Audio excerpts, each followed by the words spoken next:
नेतृत्व करे, ऐसा अपने आप को तैयार करे। क्योंकि हजारों वर्षों की गुलामी के बाद अगर ये देश दृढ़ता के साथ खड़ा था तो सिर्फ इसलिए ही खड़ा था क्योंकि हमारी संस्कृति की, हमारे आध्यात्म की जड़ें बहुत गहरी थी। और यही कारण है कि आज जब हम पुनः एक नई शक्ति, एक नए आत्मविश्वास के साथ देश को आगे बढ़ा रहे हैं, तो स्वाभाविक रूप से सबसे बड़ा योगदान यदि देश की प्रगति में है तो हमारे संविधान निर्माता बाबा साहब भीमराव अंबेडकर जी का है। हम मानते हैं कि एक मजबूत संविधान, एक परिपक्व संविधान उन्होंने हमको दिया।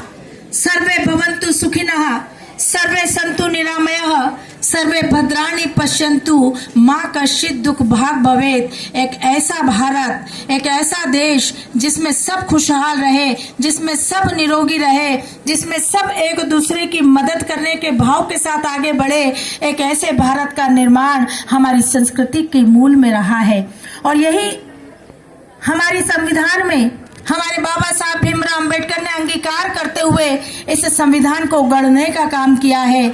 जब किसी ने बाबा साहब से हमारे संविधान के भविष्य के बारे में पूछा तो बाबा साहब ने कहा था कि हमने एक ऐसे संविधान की संरचना की है कि ऐसा संविधान जो युद्ध काल में भी और शांति काल में भी भारत की एकता और अखंडता को अक्षुण्ण बनाए रखने की क्षमता रखता है। ऐसे मजबूत संविधान के निर्माता, ऐसे परिपक्व संविधान के निर्माता बाबा साहब भीमराव अंबेडकर जी को भी आज हम पुण्य स्मरण करते हैं, उनके चरणों में कोटि कोटि नमन करते हैं।